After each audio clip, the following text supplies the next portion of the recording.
when the Galactic Council summoned me to the chamber, I thought it was just another interrogation.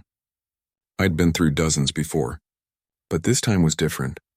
The moment I walked in, every alien delegate turned to look at me. Their eyes, if you could call those glowing orbs eyes, filled with disbelief. Then the High Chancellor's voice echoed through the vast hall. "You mean to tell us, you invaded Earth?" The entire room fell silent.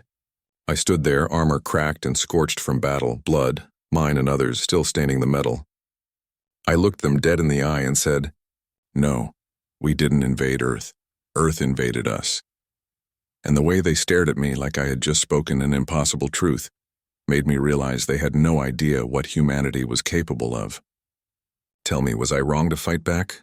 Was I wrong to unleash what they called the monsters of Earth? Let me back up a bit. My name is Kale Tharn, commander of the Virine Expeditionary Fleet. Our mission was simple, or so we thought. We were to explore an unregistered system on the edge of the Orion Arm, assess its resources, and establish a forward base for the Galactic Union.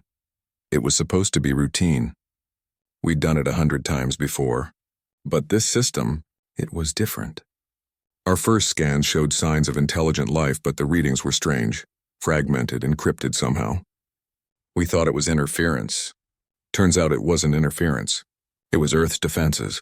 When our ships entered orbit, the planet looked primitive at first. Oceans, mountains, clouds, nothing unusual. But then a network of satellites came alive, locking onto us with terrifying precision. We hadn't even sent a greeting transmission before one of our ships was obliterated by what they called a kinetic kill vehicle.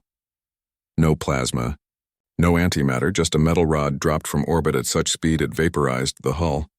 We didn't even think such primitive weapons could do that. Our fleet panicked. We tried to retreat, but that's when they jammed our signals. I watched helplessly as one by one our ships went dark. It wasn't an organized military response, it was chaos, but efficient chaos. Within hours they hit our supply ships, our fuel tankers, even our communication relays. And the strangest part? They weren't using any advanced technology, just pure physics, ingenuity, and anger. It was the first time I'd seen fear in the eyes of my crew. We thought we were gods exploring the stars, and yet this small blue planet was swatting us down like flies. We sent an emergency broadcast to the Council, but by the time reinforcements arrived, it was too late. Humanity had already launched a counterattack, not just from Earth, but from the Moon, Mars, and beyond. Apparently they'd been there all along, hiding their colonies, masking their signals, watching us. And when we came knocking, they didn't hesitate.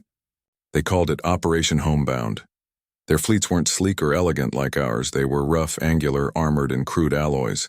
But they moved like predators. They didn't use AI-controlled ships like we did. Every vessel had a human at the helm, willing to die before surrendering.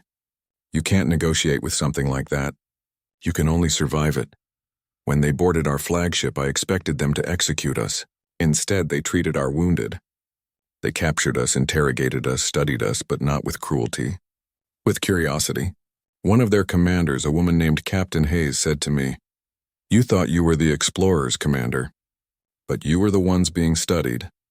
She explained that Earth had been aware of alien civilizations for decades. They'd intercepted transmissions, learned from them, adapted, and waited.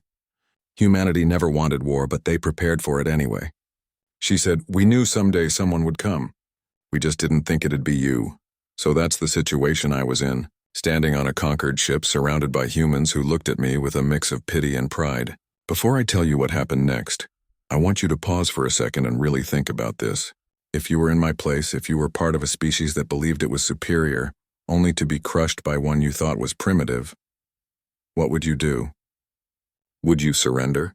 Would you beg? Or would you fight back even knowing you couldn't win? Let me know in the comments, because I had to make that choice. When the Council's reinforcements finally arrived, they didn't find a victorious fleet. They found wreckage. The humans had left a single ship behind, mine. They spared us deliberately. They wanted the galaxy to know what had happened, to fear them. Captain Hayes told me, "We don't want your worlds, Commander. We just want to be left alone. But if you come again, we won't stop at defense." And then she handed me a small metal plaque, something their kind used to honor their fallen. It read, "For those who protect our home." When I returned to the Council and told them everything, they didn't believe me. They thought I was delusional, that I'd fabricated the entire encounter to justify our defeat. But when I played them the transmission logs, the human battle hymns, their strange languages, their laughter in the middle of chaos, they went silent. That's when the High Chancellor asked, "You invaded Earth?" And I said the only thing that was true. No, Earth invaded us. After that, the Council banned any further expeditions into the Sol system. The official record says it's a restricted zone due to high radiation, but we all know the truth. The truth is, there's something terrifying about a species that thrives on adversity. Something beautiful, too. They bleed, they break, they die, but they never surrender.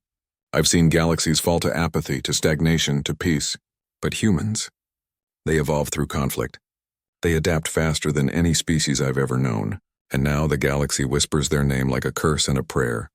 Earth, humanity, the monsters who defend their home. So if you ever hear someone talk about invading Earth, laugh. Tell them to pray instead. Because once you've seen what I've seen, once you've heard the battle cries of 1,000 human soldiers rising through the void, you understand one thing. They're not the ones to fear the stars. The stars fear them. If you were on my side like this video and tell me, was I right to surrender when I did, or should I have fought to the end? Subscribe for more unbelievable stories like this and share your thoughts down below. I'll see you all in the next story.